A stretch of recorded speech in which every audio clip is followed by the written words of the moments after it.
Olá, bem-vindo ao Fórum do Trabalhador. No programa de hoje nós vamos falar sobre o mês da consciência negra. Tem também a cobertura do Miss Comerciária 2017. É um instante só.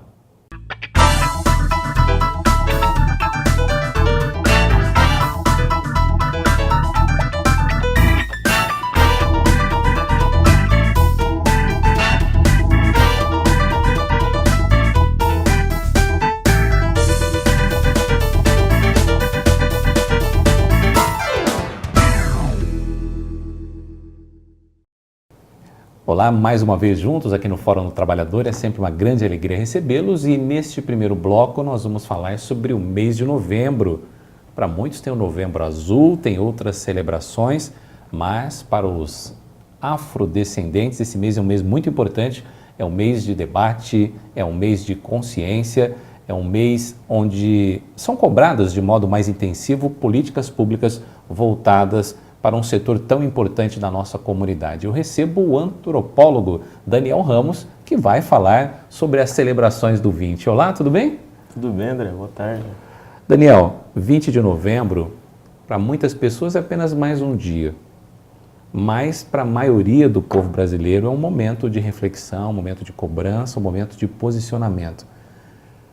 O brasileiro ainda tem resistência em debater um tema tão importante quanto o racismo, o preconceito, a discriminação? Com certeza. O brasileiro, né, ele tem essa dificuldade primeiro em se admitir racista, né, e segundo em lidar, assumindo essa posição racista, em como trabalhar com isso, né, como ouvir essas demandas, né. A gente vive num país em que mais de 50% da população é negra e, ao mesmo tempo, a gente tem pouquíssima representação de pessoas negras, seja na mídia, seja em cargos políticos, seja em espaços de tomada de decisão de poder. Então, ainda que a gente seja a maioria da população, a gente ainda tem essa dificuldade de discutir as nossas questões. Algumas pessoas dizem assim, mas vocês falam muito em escravidão, mas todos os países ao longo da história da humanidade tiveram situações de escravidão. No caso do Brasil, é uma escravidão diferenciada.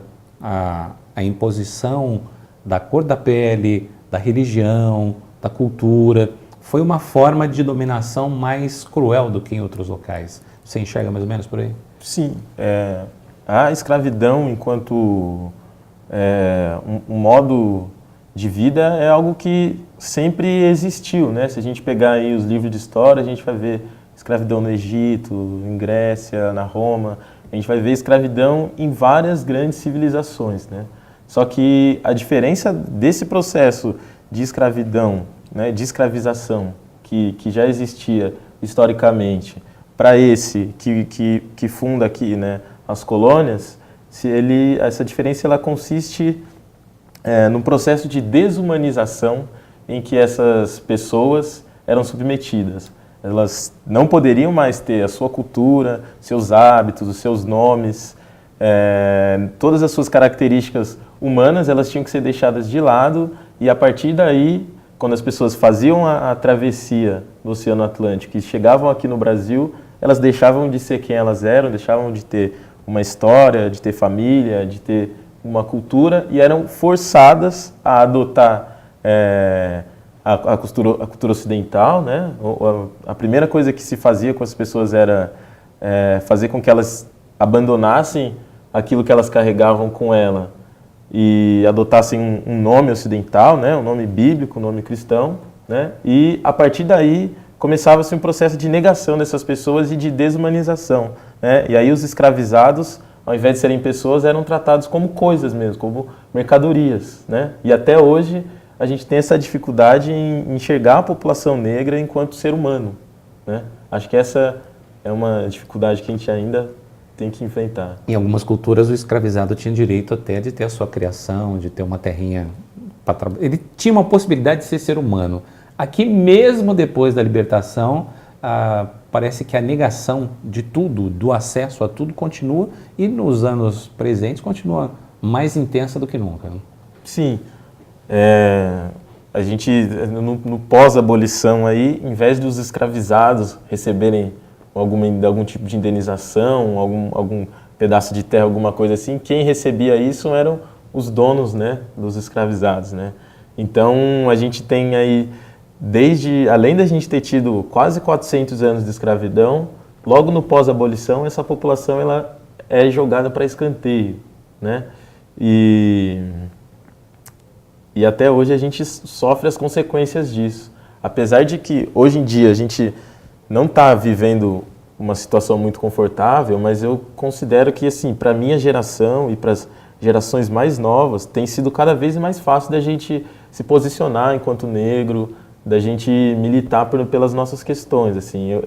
Tem toda essa violência policial, tem uma série de coisas acontecendo, mas eu tenho certeza que por conta das lutas das pessoas que vieram antes, hoje em dia não é que seja fácil, mas é menos difícil, né? A gente tem mais ferramentas para poder enfrentar todas essas opressões, né? Em determinado momento da história, os registros foram apagados e uma geração não conheceu, porque não vivenciou, ou porque não ouviu falar. Na escola existia um certo glamour em se falar, quando se falava no escravizado, falava, mas trouxe a capoeira, a feijoada, como se fosse uma coisa lúdica, uma coisa bela naquilo que era uma barbárie.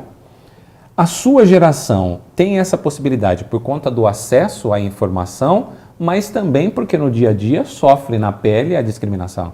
Sim, exatamente. Acho que a gente sofre como todo mundo sofreu historicamente, só que ao mesmo tempo a gente consegue hoje em dia olhar para aquilo que foi feito para se espelhar ou para melhorar ou para dizer, olha, essa postura a gente não adota mais, a gente vai adotar outra, a gente vai enfrentar mesmo essa estrutura racista, né?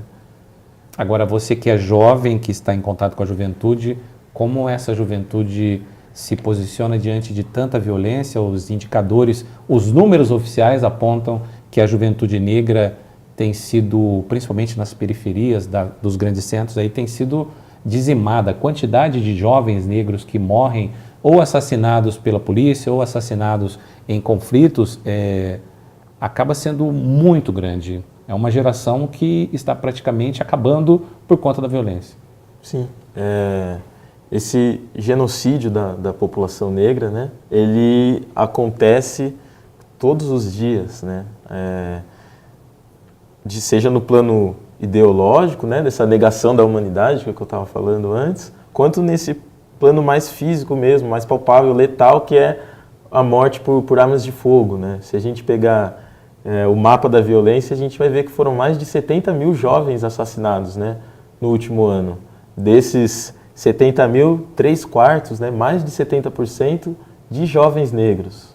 Então a gente tem um déficit aí populacional muito grande mesmo, assim. Aqui em Ribeirão, recentemente, no ano passado, a gente teve o caso da Luana, né, que teve uma repercussão nacional, né, e os responsáveis não foram punidos, não aconteceu nada.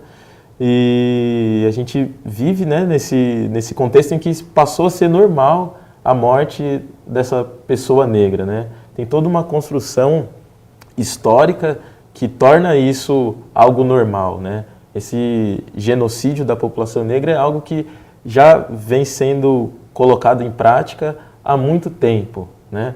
Porque por conta da escravidão veio para cá um contingente muito grande de africanos, né? Só que as nossas elites, elas sempre quiseram negar, né, essa parte da população que é a maioria, até hoje é a maioria, né? E aí sempre com essa mentalidade eurocêntrica, eurocentrada, as nossas elites aí sempre quiseram eliminar, jogar para debaixo do tapete toda essa população, né? Você mencionou a atitude aí do Rui Barbosa, né, de queimar os documentos relacionados à escravidão. Mas por que foi feito isso, né? Porque na mentalidade desses políticos, uma vez que a gente não falasse sobre a escravidão, é como se ela deixasse de ter acontecido ou se as coisas se atenuassem, né? Então, até hoje a gente enfrenta isso, né? Não pode falar de racismo porque senão vai desacomodar as coisas, né? E quando a gente fala que a nossa juventude está sendo morta, né? Seja pela polícia, seja pela falta de acesso à educação, a uma saúde, a gente percebe que isso não são questões localizadas, né? Isso é fruto de um racismo institucional. Não são apenas as pessoas individualmente que são racistas, né? Mas todas as instituições que funcionam aqui no Brasil, elas são pensadas para que se mantenha essa estrutura desigual, né, e excludente. Se lá atrás o Rui Barbosa mandou queimar livros, hoje nas mídias sociais tem uma postagem que circula muito, uma foto do Morgan Freeman e falando não temos que discutir racismo, o importante não é olhar a pessoa pela cor da pele. É uma frase descontextualizada e que é usada muito para que as pessoas... não vamos conversar sobre isso não, que esse tema é chato. Ou então você mesmo é que é racista. Uhum. É mais ou menos por aí? Então, tem essas duas coisas, né? Primeiro, dizer que o negro ele é mais racista, e sendo que existem inúmeras, né, pesquisas, né, acadêmicas. Tem, por exemplo... O Frantz Fanon, né, ele, no livro Pele Negras, Máscaras Brancas, ele vai dizer, né, de como é que, por conta dessa estrutura racista, né, as pessoas negras elas introjetam todos esses valores negativos sobre elas mesmas e passam a se auto-odiar, né? Isso é uma coisa. E aí, então, muitas vezes, a própria pessoa negra ela pode estar reproduzindo um comportamento racista, né? Mas para uma pessoa ser considerada racista na nossa sociedade, ela tem que ser branca, porque o racismo ele é um tipo de organização social que ele beneficia uma parte da população por conta dos seus atributos biológicos, ou seja, as pessoas que têm ali um fenótipo branco, né, que tem a pele clara ou o mais próximo disso, são beneficiadas por conta dessa construção histórica. Então, um negro que reproduz algumas falas ou atitudes racistas, ele está apenas jogando ali, devolvendo para o mundo coisas que introjetaram dentro dele, né? Não é que aquela pessoa negra ali é racista, os próprios negros são mais racistas, vive se falando isso, né? Mas quem fala isso geralmente são pessoas brancas, né? Aí a gente tem que também entender a complexidade que é essa questão do racismo. E uma outra questão também é o fato de que, você citou o vídeo do Morgan Freeman, muitas vezes qual que é a estratégia que se usa para se desmobilizar um movimento, uma militância negra ou uma própria unidade, né? É usar alguma figura negra para se contrapor ao discurso que o movimento negro ou grupos negros têm se feito, né? Tem esse exemplo do Morgan Freeman, mas pega-se muito aí Fernando Holliday e sempre aparece, né, na grande mídia alguma figura negra que vai ser o antagonista dos negros, né? Vai ser o negro antinegro ali, mas que na verdade ele está fazendo o quê? Esse negro antinegro? Ele está reproduzindo, né, um discurso branco e aí isso acaba funcionando como algo que legitima, né? Os brancos pegam e falam lá, mas o Morgan Freeman aqui, ou o Fernando Holliday, ou qualquer outro desses, também está dizendo, e ele é negro, vocês estão viajando aí, né? Pega-se uma figura para deslegitimar toda uma luta, né, de séculos. E essas figuras geralmente também são utilizadas quando você não quer implementar políticas públicas, por exemplo. Você pega algum negro que conseguiu chegar na universidade, conseguiu hoje ser um profissional de sucesso e falar, não precisa de cota, vocês não precisam de nenhuma vantagem. Olha o exemplo do fulano, quando existe um fulano num contingente de milhões de pessoas, né? Sim, é a exceção que confirma a regra, né? Se a gente tivesse uma situação mais igualitária, né, de acesso à oportunidade ao ensino superior, por exemplo, a gente não ia nem ter a necessidade de falar, olha lá tem o Joaquim Barbosa. Toda vez que se fala isso, você está reafirmando que todos os outros estão de fora mesmo ali, né? E aí acabam colocando essa questão do mérito, né, a meritocracia individual ali, como se todas as pessoas tivessem as mesmas chances. Só que a gente sabe que não tem, né? Aliás, a meritocracia está muito presente em vários discursos, inclusive de pessoas que se colocam com pretensões políticas aí para comandar o país, para governar o país. E você falou bem, um país que não dá oportunidades, ou não dá oportunidades nem parecidas, né? Nem vou dizer iguais, nem parecidas, você no final cria um discurso que na prática vai sempre o mesmo grupo dominar como dominou ao longo dos séculos. Isso, exatamente. E a gente está no ponto que a gente não tem que achar que todas as pessoas são iguais ou que todas as pessoas devem ser tratadas iguais. As pessoas são diferentes, né? Os grupos sociais aí têm especificidades diferentes, não é a mesma coisa ser mulher, ser homem, ser LGBT, ser negro, ser de classe alta, classe baixa. Somos diferentes, né? Então, para a gente ter aí minimamente as chances de uma melhora, a gente tem que enxergar essas diferenças e tratar essas pessoas de uma maneira em que essas diferenças elas sejam reduzidas, né? Que aí ao mesmo tempo as especificidades de cada um sejam respeitadas, né? A gente tem que respeitar as diferenças e não aniquilar as diferenças. Aquilo que é diferente, a gente quer longe daqui, a gente quer fora. Não, a gente tem que respeitar as diferenças. Você falou de um modelo europeu e de repente na roupa, no trajar, nas posturas, durante muitos anos isso foi muito presente. Hoje você, por exemplo, assume um cabelo que há muito tempo as pessoas diziam que o cabelo do negro não era um cabelo bom. Tinha muito esse discurso, as mulheres foram escravas Antes eram ferros, pastas, chapinhas, e hoje você visualiza na rua muita jovem, principalmente muita jovem negra, assumindo o seu cabelo, colocando suas roupas coloridas, enfim, colocando aquilo que se sente melhor. Você verifica um grande avanço nesse setor? Sim.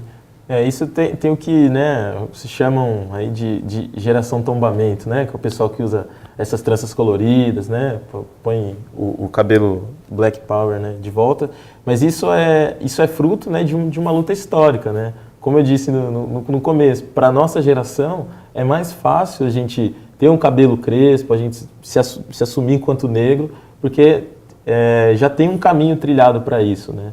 Para outras gerações esse foi um processo mais difícil, né? Não vou dizer que ainda não acontece, mas muitas pessoas eram e são discriminadas por conta da sua aparência na hora de conseguir um emprego, né? Só que isso tem acontecido um pouco menos. Aliás, né? Criou-se o boa aparência, né? Boa aparência, exatamente. O quesito boa aparência era o quê? Né? Era você ser branco ou o mais próximo possível de você ser branco. Você negar mesmo a sua origem, né? Você alisar seu cabelo, fazer cirurgia no nariz, passar maquiagem para se clarear, né? E eu vejo sim esse movimento de empoderamento, né, da juventude negra, só que eu acredito que esse é um primeiro passo. A gente não pode parar somente nessa questão estética. Por uma estética, por ser mais bonito, ok, recuperar, né, o Black's Beautiful, né, negro é lindo, isso é legal, mas a gente tem que avançar. A gente, ao longo da história, a gente já teve, aqui mesmo no Brasil, esse momento, né, de exaltação da beleza negra, né, mas a gente não pode parar nisso, a gente tem que se aprofundar. A gente tem que exaltar também a nossa cultura, a gente tem que também exaltar os nossos mais velhos, a gente tem que não se perder apenas nessa questão estética, porque isso pode passar, né? Agora você vê um comercial de TV, tem pessoas negras com cabelo crespo e tal, mas isso pode passar, né? Do ponto de vista do mercado, isso pode passar. Aliás, alguns setores entraram nessa justamente pensando no recurso financeiro. Se metade ou mais da metade do país tem cabelo crespo, eu vou vender um produto para cabelo crespo também, ou eu vou vender uma roupa. Você acha que a parte financeira, de uma maneira talvez nem pensada, acabou ajudando a esse assumir-se? Não, isso com certeza, mas aí são dois processos que a gente precisa entender, eles separados para depois juntar, né? Um é essa questão de, se a gente for pegar o censo, a gente vai ver que cada vez mais as pessoas estão se assumindo, né? Isso, estão se assumindo enquanto pretas e pardas, né? Que é o conjunto que forma a população negra. Isso cada vez mais historicamente por conta desse movimento político, de militância, e etc, etc, etc.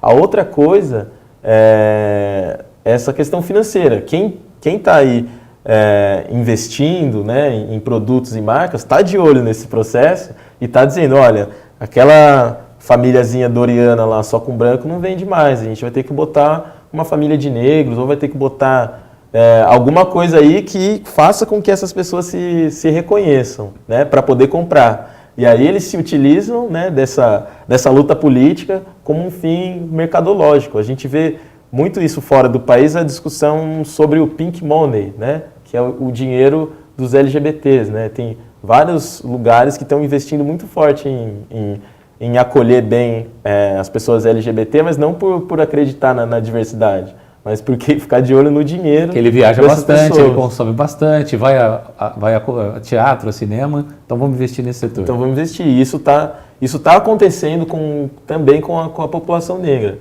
Agora, o que a gente precisa fazer? É aproveitar esse momento e agora a gente está se educando esteticamente, então a gente tem que se educar também politicamente. Né? Para mim, aí, esse é o passo seguinte. A conversa está interessante, o fórum fará um pequeno intervalo, voltamos já.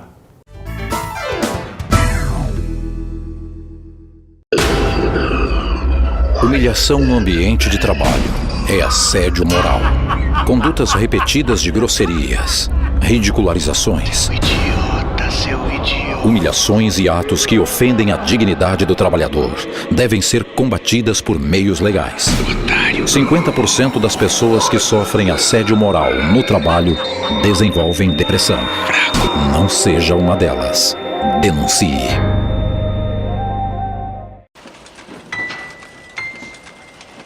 Escuta, Paula. Oi. Vou ter que cancelar a viagem no fim de semana. Ah, é sério? Sério. Fui escalada com um acidente de trabalho na sexta-feira à tarde. Vou perder a mão. Mas assim, de repente? De repente não. Tem dias que isso tá pra acontecer. Programa Trabalho Seguro. A prevenção é o melhor caminho. Trouxe camisinha, né? Sempre. Ai, que garoto prevenido. É claro. Mas tem outras formas de prevenir da AIDS. Como você sabe? Se liga.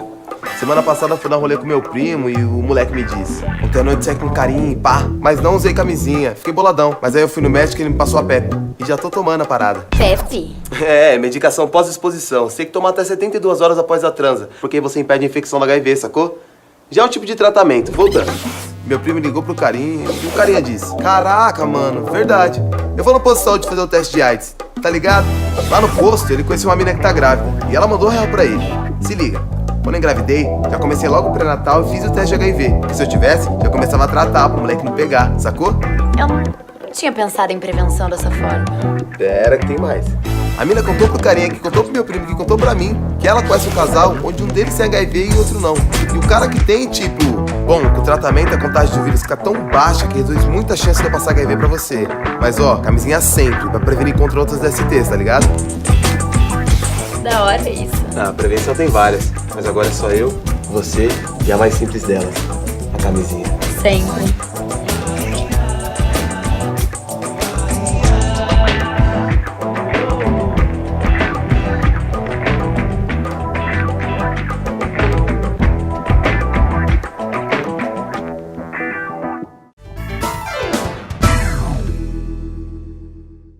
Estamos falando sobre o mês da consciência negra. Estou recebendo o Daniel Ramos, que é antropólogo.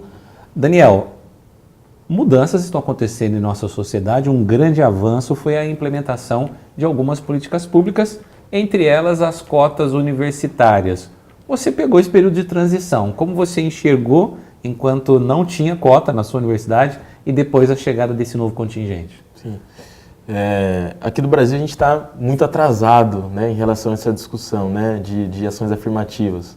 Na Índia, nos Estados Unidos, essa discussão foi feita na década de 50, na década de 60, e aqui no Brasil, no final dos anos 2000, que a gente tem uma lei, né, que obriga, né, as instituições de ensino a implementar essa reserva de vagas, né, para alunos negros e estudantes de escolas públicas. Quando eu entrei na universidade, eu peguei bem essa transição, assim, né, de ter um cenário com pouquíssimos alunos negros no meu curso, em todos os outros ali como um todo, e ao longo, né, dos anos, né, após a implementação da política de cotas, esse contingente de de estudantes negros, ele mudou a cara da universidade, mudaram-se ali algumas dinâmicas ali, né, internas, né, foram se criando cada vez mais coletivos, grupos ali para fortalecimento dessas pessoas, né, em grupo, né, individualmente é muito difícil alguém conseguir fazer alguma coisa.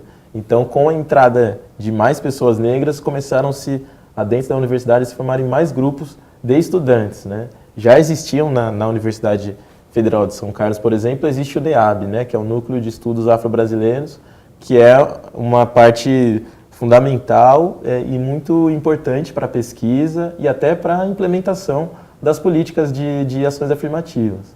Só que a gente tinha poucos alunos negros, né? Aí a gente passou, além de ter esse aparato institucional, também estudantes negros, e isso deu uma força maior para a universidade como um todo, né? Tem até pesquisas, né, que demonstram que estudantes cotistas, eles têm um desempenho no mínimo ele é igual ao desempenho médio do estudante que já estava lá, mas uma boa parte deles tem um desempenho superior ao desempenho dos outros estudantes, dos estudantes brancos de classe média, né, que são o público que frequentava majoritariamente as universidades. E isso derrubou o discurso de que o nível da universidade cairia, de que o padrão seria reduzido com a presença de cotistas. Exatamente. Né? Foi se demonstrado na prática, né, que o nível não caiu, né, o nível aumentou e ainda ampliou ali o horizonte da universidade. Né? Foi um sopro ali de renovação, né? Ideias novas entrando ali naquele ambiente. Você falou das propagandas de TV, nas novelas, nos filmes, o negro ainda não tem o protagonismo, os melhores papéis, ainda é muito tímido. Você citou a população LGBT, parece que esse movimento conseguiu avançar mais rapidamente nos últimos anos do que o próprio movimento negro. O que você atribui isso? Assim, particularmente eu não acho legal esse tipo de comparação, assim, até porque, né, toda a população negra e todo o grupo LGBT não são todos homogêneos, né? Não dá pra gente, acho que, encarar dessa maneira, assim. Mas pensando do ponto de vista da população negra, né, ainda a representatividade aí na mídia, né, para se fazerem grandes papéis, ainda são poucos negros que ocupam esses espaços na mídia, né? E geralmente estão ali em papéis subalternos, né?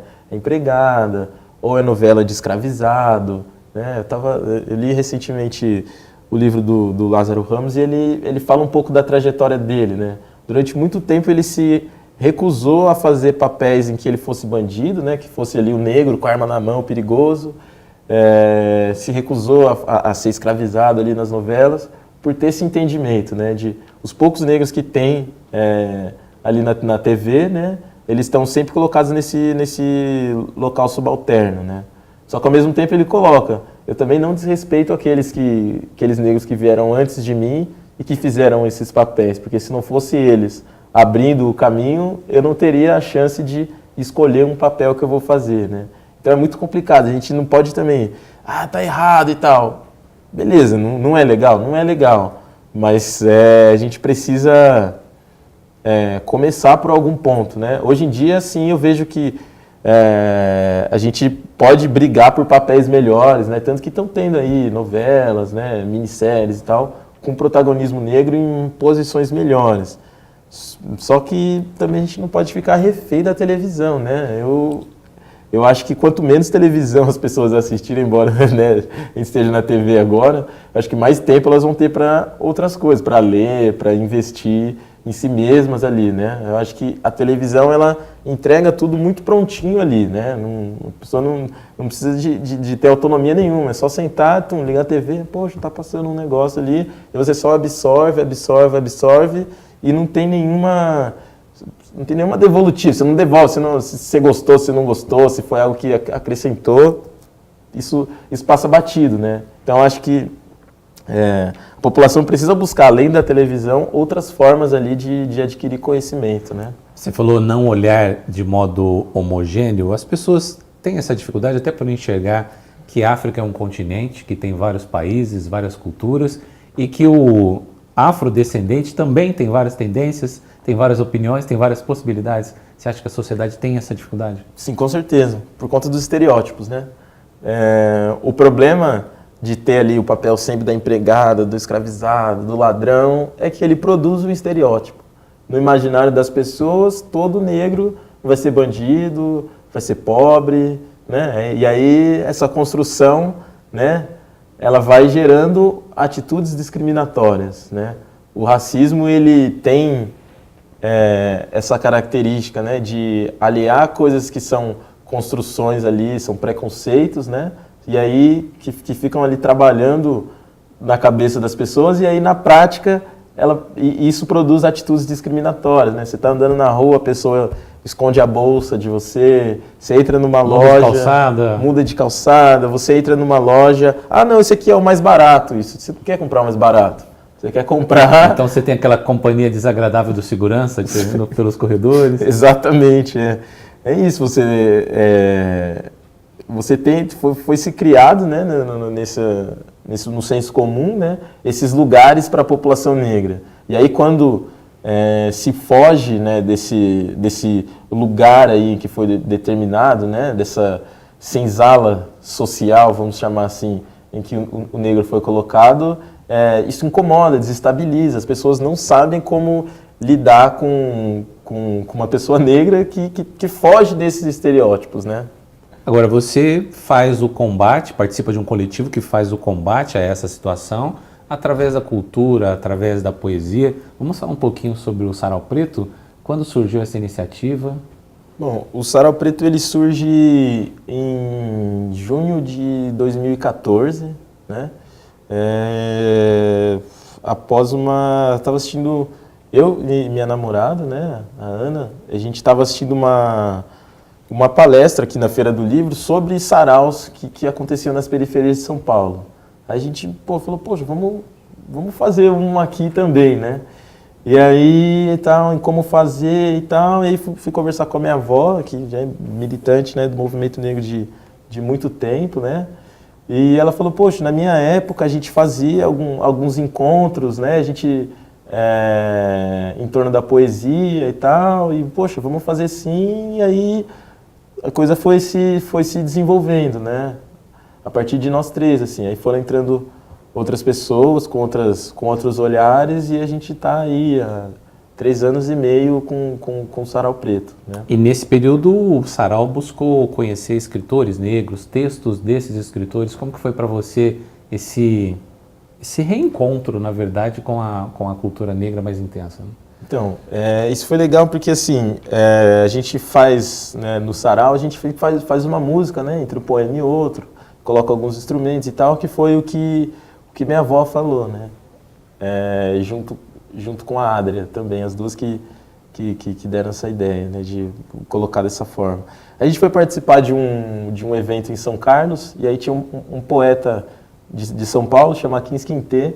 Ele falou assim, poxa, isso que vocês fazem aí, vocês estão chamando de sarau e tal, mas vocês fazem uma roda de poemas, que é um formato que se fazia muito na década de 70, na década de 80 e tal. E aí eu fui pesquisar, né, sobre essa roda de poemas, né, e aí eu já tinha contato com os Cadernos Negros, né, que é essa publicação que existe há 40 anos, né, só feita por escritores e escritoras negras, e aí fui me aprofundando, né, um pouco mais nesse universo da literatura negra, né.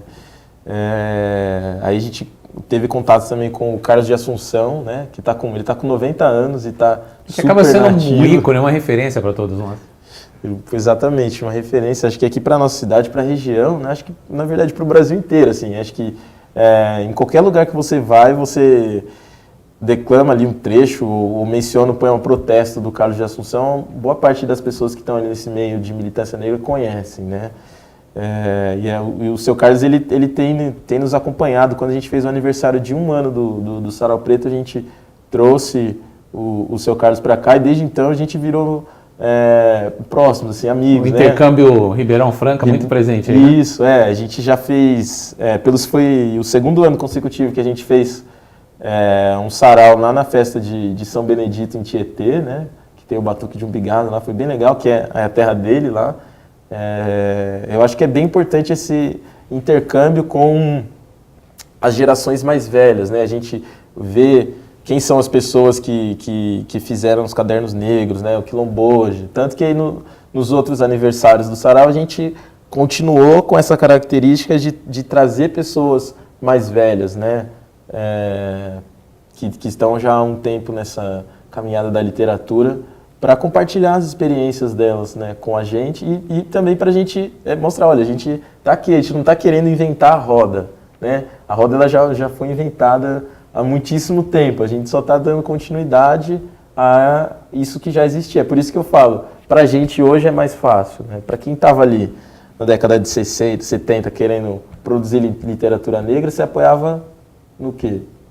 Né? Em qual grupo, qual coletivo? Tá certo que se a gente pegar a história da literatura brasileira, ela tem ali como os principais pilares, né, autores negros, né? Machado de Assis, Lima Barreto, Cruz e Souza. Okay. Mas que eram passados para os alunos como autores brasileiros, não como autores negros. Exatamente. Né? Que tudo que é nosso, eles chamam de brasileiro ou falam que é cultura popular.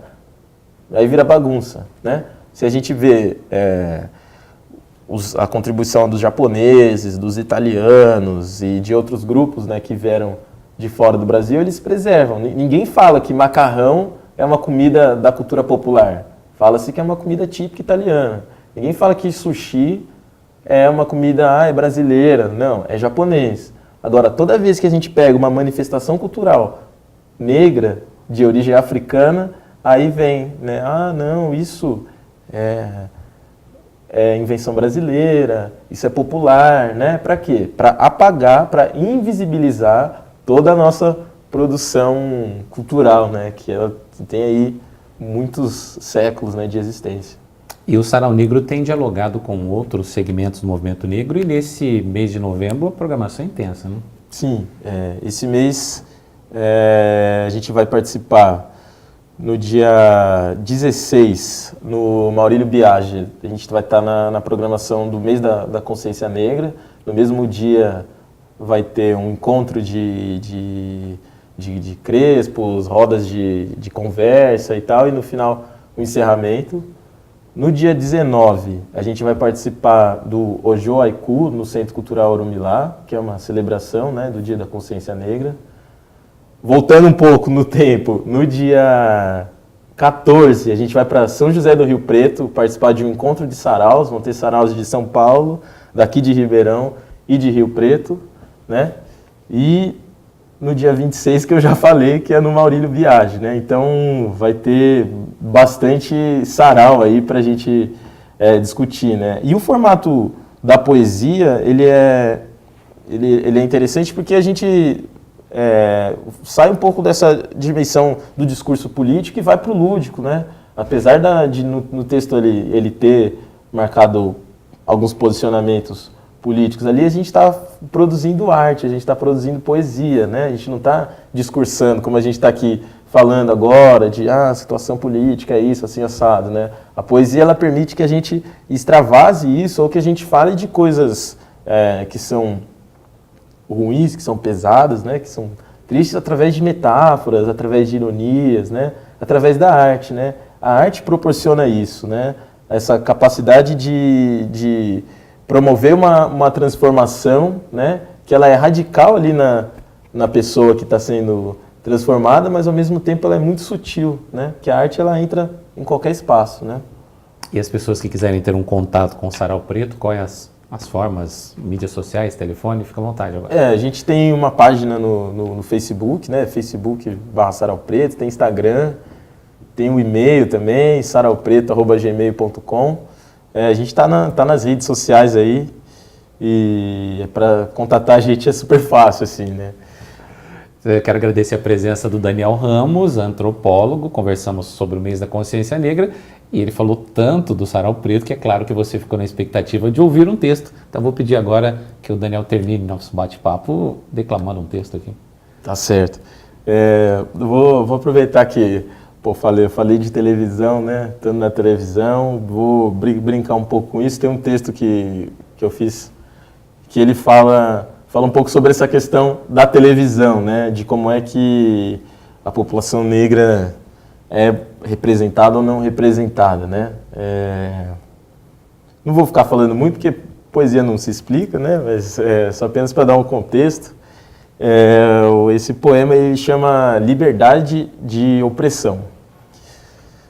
Antes não tinha paquita, hoje não tem paniquete. Entre na máquina do tempo, junção das duas, chacrete. Padrão de beleza repetido, roteiro sem graça. Tiozinho preconceituoso sentado num banco de uma praça, que não é nossa. E tanto faz, se é Zorra Total, escolinha do professor Raimundo, sempre a mesma ideia torta, sempre o mesmo esquete. Fazendo o nosso povo, André, sabe de quê? De marionete. Pra mim, é tristeza. Gente preta na TV é só chibata e globeleza. E eles falam que é pra te entreter, mas abusam do clichê e da capacidade de oprimir você. Um brinde, misoginia, racismo e homofobia, destile. Envelheça num barril de ódio e coloque 2 pedras de gelo, Danilo Gentili. E para acompanhar, Raquel Sherazade, versão que usa saia do tal Malafaia. É tanto absurdo que chega a dar pena, pena de morte. Põe na tela as imagens, gritou Datena. E quando você acha que nada mais me surpreende, corta pra mim, eu sou Marcelo Rezende.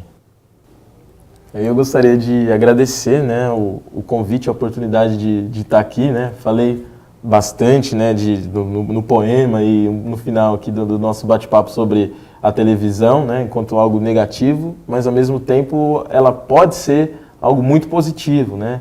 A gente tem alguns espaços em que a gente tem liberdade para dialogar, né, para dizer o que pensa e para ver, né, o negro aí numa posição que não é uma posição subalterna. Então eu gostaria de agradecer o convite, né, de estar participando aqui desse bate-papo, né, e parabenizar aí pelo trabalho. Eu quero agradecer a sua presença e a possibilidade desse compartilhamento. Acho que é muito importante, num mundo em que os espaços são pequenos, apropriar desses espaços e saber compartilhar. Muito obrigado mesmo. O Fórum fará um pequeno intervalo. Voltamos já. Vem pra biometria, vem, não pode faltar ninguém. A cidadania na ponta do seu dedo também. A digital de cada um faz a diferença. Vem, você escolhe a dedo e volta muito bem. Por isso mesmo não pode faltar ninguém. Vem pra biometria, vem. Acesse o site do Tribunal Regional Eleitoral de São Paulo e faça seu agendamento. Não pode faltar ninguém. Esta é uma fatiadora de frios. Durante anos, ela tem sido uma máquina exemplar, orgulho da casa. Mas o tempo passa e, mesmo que não aparente, ela tem um sério problema na lâmina. Hoje, ela é um acidente esperando para acontecer.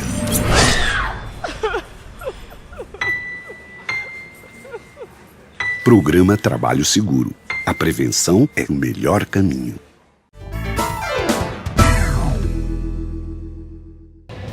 André, hoje o Fórum do Trabalhador veio prestigiar mais um Miss Comerciária.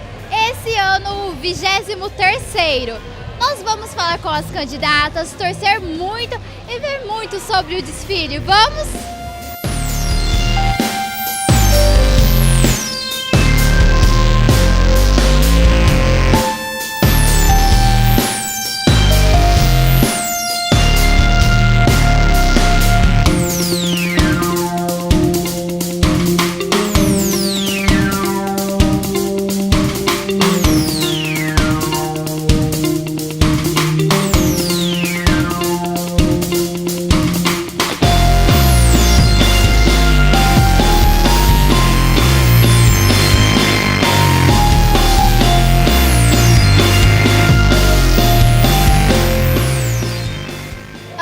Nós estamos aqui no Miss Comerciária 2017 e quem marcou presença nesse evento foi a doutora Maria Helena, gerente regional do trabalho. Doutora, qual a importância de realizar esse evento para a categoria comerciária? Olha, eu acho um evento muito bonito, muito importante pela integração entre elas. Mostra só uma alegria, todas elas confraternizando esse momento, Não importa quem vai vencer ou não, a noite é linda e elas estão felizes, estão dando um show para todos nós. Qual a importância de valorizar a beleza feminina no ambiente de trabalho? É muito importante que todos reconheçam isso, a graça, a simpatia, isso, principalmente no comércio, onde isso é extremamente importante para quem visita uma loja, encontrar uma pessoa simpática, alegre. A beleza física nem vai contar tanto, aqui é um evento à parte, mas no comércio valorizar isso é muitíssimo importante. Não só a valorização da beleza feminina, mas sim da simpatia, elegância, são pontos que contam nesse evento? Contam muito nesse evento e sempre a graça, a simpatia, principalmente a simpatia, a alegria de estar ali no comércio. E elas são meninas, as candidatas estão mostrando isso, são desenvoltas, estão contentes. Nós estamos participando de um evento lindo.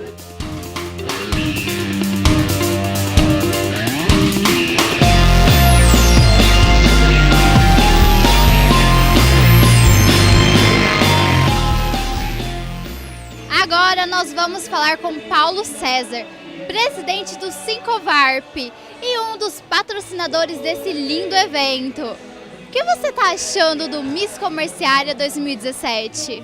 Olha, é um evento que a gente espera anualmente, há vários anos que a gente prestigia esse concurso de Miss. É um evento importante para a classe comerciária, mesmo para as empresas, né, que estão patrocinando o programa. O evento, então a gente fica muito satisfeito de estar aqui presente aqui hoje, vendo o sucesso que é o concurso de Miss. É uma realidade, há vários anos que é realizado esse concurso e a gente está aqui então hoje cumprindo esse papel de prestigiar o Miss Comerciária 2017. Qual a importância da valorização da beleza feminina no ambiente de trabalho e hoje no nosso lindo evento? Eu acho que a mulher está ocupando um espaço cada vez maior no mercado de trabalho. Realmente o setor da beleza sempre estimula mais as pessoas a comprarem nas lojas, que a loja é mais bem cuidada, que tem uma vendedora preocupada com a aparência, não precisa ser necessariamente uma Miss, mas que a loja seja acessível às pessoas, né, que as pessoas sintam à vontade nas lojas para fazer suas compras, para atender os seus objetivos de necessidades de negócio. Então eu tenho observado que a experiência de compra hoje é uma coisa fundamental nas vendas. Então a gente está muito satisfeito de estar aqui hoje participando do concurso de Miss, sabendo que é mais um componente para ajudar a vender mais.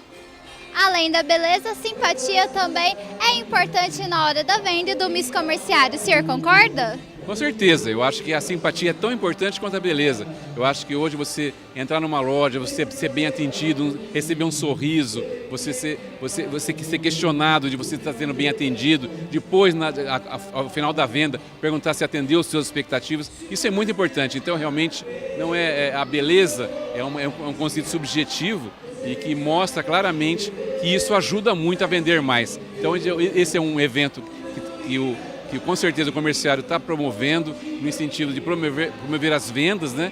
Um ano depois de tantas dificuldades que nós passamos. Então a gente está muito satisfeito de estar aqui hoje no concurso da Miss Comerciária 2017. O Sincovarp sempre patrocinou o Miss Comerciária. Qual a importância que vocês veem para poder dar esse apoio no evento? Está sempre presente, pois vocês são presença marcada em todos os concursos. Isso, realmente o Sincovarp e os Sincomerciários têm uma parceria constante há muitos e muitos anos. A gente tem um relacionamento de alto nível, todas as negociações trabalhistas são realizadas num ambiente muito tranquilo. A gente aguarda a maioria das cidades negociarem, as federações se posicionarem. Então a gente acredita que todo ano a gente faz uma convenção tranquila, a gente atende dentro do possível os anseios da classe comerciária e ao mesmo tempo da classe dos comerciantes, que afinal são as duas entidades que movem esse país. O comércio é a mola propulsora da economia desse país, Ribeirão Preto envolve uma região de mais de 34 cidades, então o comércio é um setor, a mola propulsora da atividade econômica em Ribeirão Preto, então a gente tem certeza que a gente está trabalhando para o desenvolvimento de Ribeirão Preto e região.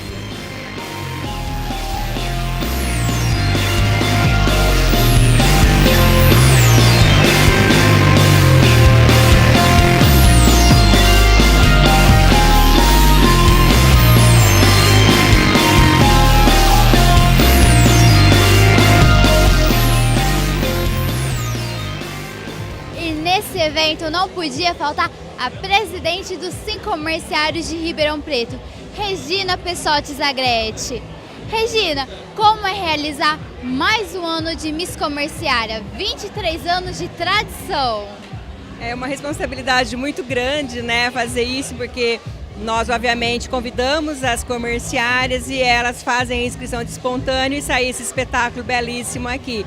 É muito gratificante, é de muita responsabilidade, mas eu me sinto assim feliz, realizada, porque para a menina também é um crescimento que nós verificamos. E é o nosso trabalho, obviamente, não descuidar do cumprimento da obrigação trabalhista, mas também proporcionar uma noite de glamour, uma noite assim tão gostosa como uma noite em Hollywood, que é o espetáculo de hoje.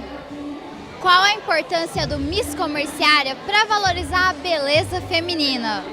Olha, é muito importante, porque nós, mulheres, todas somos vaidosas, mas nós temos a nossa obrigação, obviamente, né? A nossa produção, a nossa concorrência, a cobrança, a obrigação em casa, a obrigação de família. Então, olha que importante você trazer uma noite como essa, uma noite como glamour, uma noite com a família.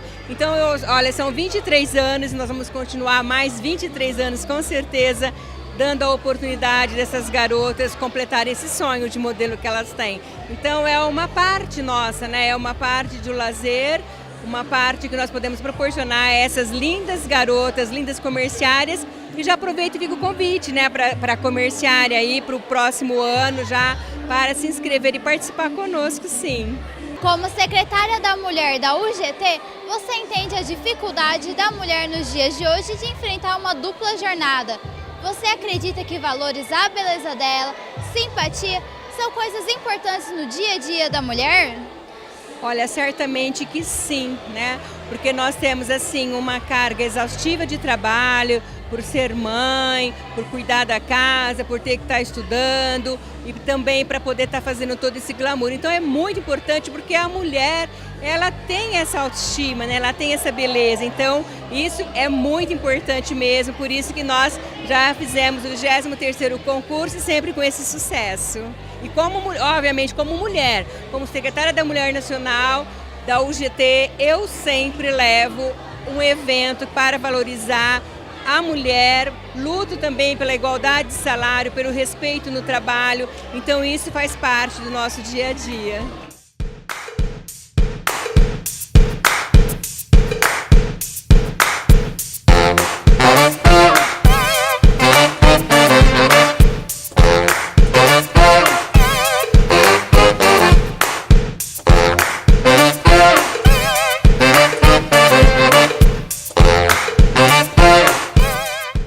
Larissa Borges foi eleita a Miss Simpatia deste ano. Larissa, como é ser considerada a simpatia desse evento, a simpatia do Miss Comerciária? Nossa, eu fiquei muito feliz, eu não imaginava, gente. Sério mesmo, não imaginava. Nossa, eu tô tão surpresa. Tô muito feliz, muito feliz. Foi uma grande emoção participar desse evento. Como foi a rotina de ensaios? Valeu a pena chegar até aqui nessa noite maravilhosa? Olha, a rotina foi uma rotina mais puxada, tinha que acordar domingo de manhã. Mas foi muito legal, a gente fez amizades novas. Essa experiência tá sendo muito boa. Que muitas portas abrirão, assim, né, para cada uma. E qual recado você deixa para as candidatas que vão participar do Miss Comerciária 2018? Gente, independente do resultado, vocês têm que participar, é muito gostoso. Você faz amizades novas, o seu dia a dia muda também, é muito legal. E você é reconhecido nas ruas também.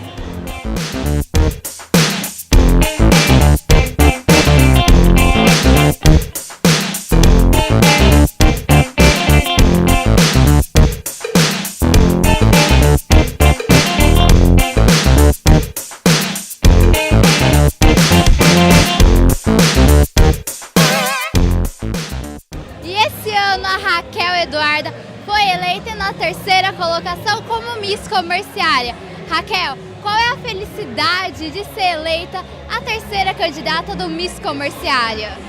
É um privilégio poder representar a beleza da mulher comerciária e é uma experiência única. Vou levar para o resto da minha vida. Obrigada.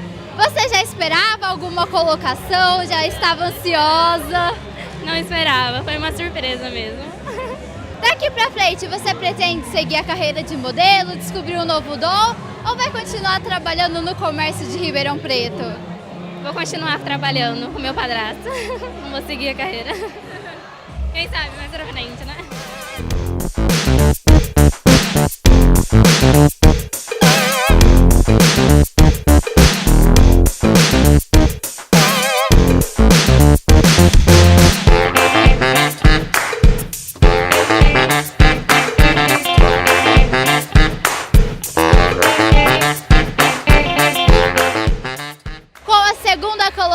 Ficou Thaísa Gabriele, que trabalha nas Casas Bahia. Thaísa, você já esperava esse título? Não imaginava, de verdade. Eu fiquei muito feliz mesmo. Quero agradecer a Deus, a minha mãe, meu pai, por todo mundo que estava aqui me apoiando. Segundo lugar para mim tá ótimo. Adorei, obrigada. Agora que você já foi escolhida como Miss, você pretende seguir essa carreira? Eu não gosto muito de modelo, essas coisas, mas eu acho legal. Sei lá, talvez ano que vem eu participe de novo para tentar pegar o primeiro lugar. E para as candidatas que vão vir em 2018, qual recado você deixa para elas? Uma dica? Tem que ser confiante, tem que sorrir sempre, não ficar nervosa porque começa a tremer a boca, tremer as pernas, tremer tudo. Então ser confiante, procurar sorrir bastante.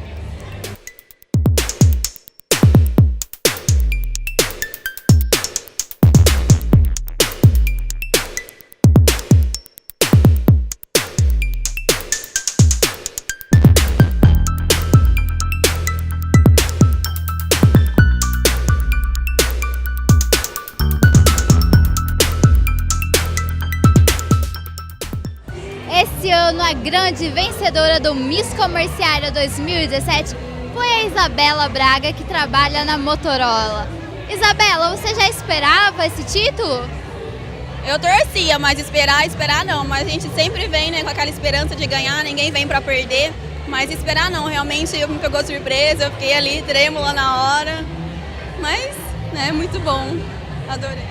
A rotina de ensaios foi bastante cansativa, você acha que valeu a pena? Sim, claro, tanto que eu tô coroada Miss, né? Sempre vale a pena nos dedicar, trabalhar com seriedade, até porque todo o pessoal trabalha com seriedade, é uma coisa séria, então toda dedicação vale a pena. Você pretende seguir a carreira de modelo? Não sei ainda.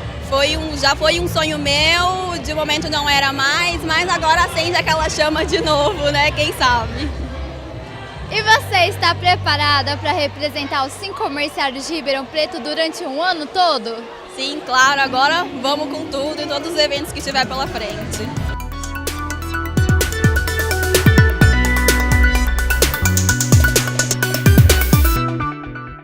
Chegamos ao final de mais um Miss Comerciária. Esse ano, grandes campeãs, grandes candidatas.